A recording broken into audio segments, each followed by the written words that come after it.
4-ാം അധ്യായം 1 മുതലുള്ള വാക്യങ്ങൾ. അവൻ പിന്നെയും കടൽക്കര വെച്ച് ഉപദേശിപ്പാൻ തുടങ്ങി. അപ്പോൾ ഏറ്റവും വലിയ പുരുഷാരം അവന്റെ അടുക്കൽ വന്നു കൂടുകകൊണ്ട് അവൻ പടകിൽ കയറി കടലിൽ ഇരുന്നു. പുരുഷാരമൊക്കെയും കടലരികെ കരയിൽ ആയിരുന്നു.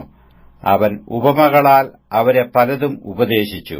ഉപദേശത്തിൽ അവരോട് പറഞ്ഞത് കേൾപ്പീൻ. വിതയ്ക്കുന്നവൻ വിതപ്പാൻ പുറപ്പെട്ടു. വിതയ്ക്കുമ്പോൾ ചിലത് വഴിയരികെ വീണു. പറവകൾ വന്നു അത് തിന്നുകളഞ്ഞു. മറ്റു ചിലത് പാറസ്ഥലത്ത് ഏറെ മണ്ണില്ലാത്തയിടത്ത് വീണു. മണ്ണിന് താഴ്ചയില്ലായികയാൽ ക്ഷണത്തിൽ മുളച്ചു വന്നു. സൂര്യൻ ഉദിച്ചാറെ ചൂട് തട്ടി വേരില്ലായകൊണ്ട് ഉണങ്ങിപ്പോയി. മറ്റു ചിലത് മുള്ളിനിടയിൽ വീണു. മുള്ളു മുളച്ചു വളർന്നു അതിനെ ഞെരുക്കിക്കളഞ്ഞു. അത് വിളഞ്ഞതുമില്ല. മറ്റു ചിലത് നല്ല മണ്ണിൽ വീണിട്ട് മുളച്ചു വളർന്നു ഫലം കൊടുത്തു. 30, 60, 100 മേനി വിളഞ്ഞു. കേൾപ്പാൻ ചെവിയുള്ളവൻ കേൾക്കട്ടെ എന്നും അവൻ പറഞ്ഞു. അനന്തരം അവൻ തനിച്ചിരിക്കുമ്പോൾ അവനോടുകൂടെയുള്ളവർ പന്തിരുമായി ആ ഉപമകളെക്കുറിച്ച് ചോദിച്ചു. അവരോട് അവൻ പറഞ്ഞത്, ദൈവരാജ്യത്തിന്റെ മർമ്മം നിങ്ങൾക്ക് നൽകപ്പെട്ടിരിക്കുന്നു. പുറത്തുള്ളവർക്കോ സകലവും ഉപമകളാൽ ലഭിക്കുന്നു. അവർ മനം തിരിയാതെയും അവരോട് ക്ഷമിക്കാതെയും ഇരിക്കത്തക്കവണ്ണം അവർ കണ്ടിട്ടും അറിയാതിരിപ്പാനും കേട്ടിട്ടും ഗ്രഹിക്കാതിരിപ്പാനും സംഗതി വരും. പിന്നെ അവൻ അവരോട് പറഞ്ഞത്, ഈ ഉപമ ഗ്രഹിക്കുന്നില്ലയോ? പിന്നെ മറ്റ് ഉപമകൾ ഒക്കെയും എങ്ങനെ ഗ്രഹിക്കും? വിതയ്ക്കുന്നവൻ വചനം വിതയ്ക്കുന്നു. വചനം വിതച്ചിട്ട് വഴിയരികെ വീണത് കേട്ട ഉടനെ സാത്താൻ വന്ന് ഹൃദയങ്ങളിൽ വിതയ്ക്കപ്പെട്ട വചനം എടുത്തുകളയുന്നതാകുന്നു. അങ്ങനെ തന്നെ പാറസ്ഥലത്ത് വിതച്ചത് വചനം കേട്ട ഉടനെ സന്തോഷത്തോടെ കൈക്കൊള്ളുന്നവർ, എങ്കിലും അവർ ഉള്ളിൽ വേരില്ലാതെ ക്ഷണികന്മാർ ആകുന്നു. വചനം നിമിത്തം ഉപദ്രവമോ പീഡയോ ഉണ്ടായാൽ ക്ഷണത്തിൽ ഇടറിപ്പോകുന്നു. മുള്ളിനിടയിൽ വിതയ്ക്കപ്പെട്ടതോ വചനം കേട്ടിട്ട് ഇഹലോകത്തിന്റെ ചിന്തകളും ധനത്തിന്റെ വഞ്ചനയും മറ്റു വിഷയമോഹങ്ങളും അകത്തു കടന്ന് വചനത്തെ ഞെരുക്കി നിഷ്ഫലമാക്കി തീർക്കുന്നതാകുന്നു. നല്ല മണ്ണിൽ വിതയ്ക്കപ്പെട്ടതോ വചനം കേൾക്കുകയും അംഗീകരിക്കുകയും ചെയ്യുന്നവർ തന്നെ. അവർ 30, 60, 100 മേനി വിളയുന്നു. പിന്നെ അവൻ അവരോട് പറഞ്ഞത്, വിളക്ക് കത്തിച്ച് പറയിൻ കീഴിലോ കട്ടിൽ കീഴിലോ വെക്കുമാറുണ്ടോ? വിളക്ക് തണ്ടിന്മേലല്ലയോ വെക്കുന്നത്? വെളിപ്പെടുവാനുള്ളതല്ലാതെ ഗൂഢമായത് ഒന്നുമില്ല. വെളിച്ചത്ത് വരുവാനുള്ളതല്ലാതെ മറവായത് ഒന്നുമില്ല. കേൾപ്പാൻ ചെവിയുള്ളവൻ കേൾക്കട്ടെ.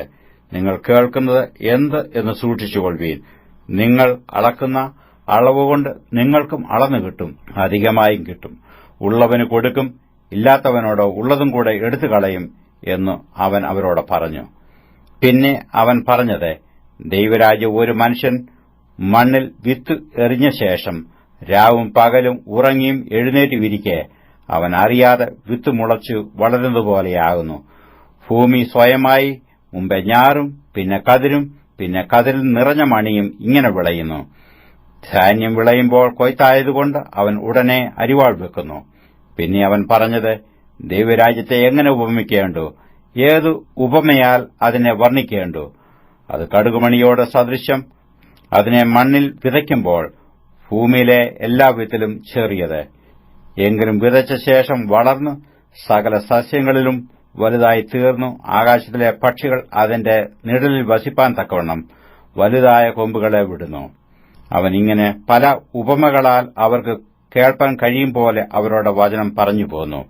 ഉപമ കൂടാതെ അവരോട് ഒന്നും പറഞ്ഞതുമില്ല. തനിച്ചിരിക്കുമ്പോൾ അവൻ ശിഷ്യന്മാരോട് സകലവും വ്യാഖ്യാനിക്കും. അന്ന് സന്ധ്യയായപ്പോൾ നാം അക്കരയ്ക്ക് പോക എന്ന് അവൻ അവരോട് പറഞ്ഞു. അവർ പുരുഷാരത്തെ വിട്ടു താൻ പടകിൽ ഇരുന്നപാടെ അവനെ കൊണ്ടുപോയി. മറ്റ് ചെറുപടകുകളും കൂടെയുണ്ടായിരുന്നു. അപ്പോൾ വലിയ ചുഴലിക്കാറ്റുണ്ടായി. പടകിൽ തിര തള്ളിക്കയറുക കൊണ്ട് അത് മുങ്ങുമാറായി. അവൻ അമരത്ത് തലയണ വെച്ച് ഉറങ്ങുകയായിരുന്നു. അവർ അവനെ ഉണർത്തി, ഗുരോ, ഞങ്ങൾ നശിച്ചു പോകുന്നതിൽ നിനക്ക് വിചാരമില്ലയോ എന്ന് പറഞ്ഞു. അവൻ എഴുന്നേറ്റ് കാറ്റിനെ ശാസിച്ചു, കടലിനോട് അനങ്ങാതിരിക്കുക, അടങ്ങുക എന്ന് പറഞ്ഞു. കാറ്റമർന്നു, വലിയ ശാന്തതയുണ്ടായി. പിന്നെ അവൻ അവരോട്, നിങ്ങൾ ഇങ്ങനെ ഭീരുക്കളാകുവാൻ എന്ത്? നിങ്ങൾക്ക് ഇപ്പോഴും വിശ്വാസമില്ലയോ എന്ന് പറഞ്ഞു. അവർ വളരെ ഭയപ്പെട്ടു. കാറ്റും കടലും കൂടെ ഇവനെ അനുസരിക്കുന്നുവല്ലോ, ഇവൻ ആർ എന്ന് തമ്മിൽ പറഞ്ഞു.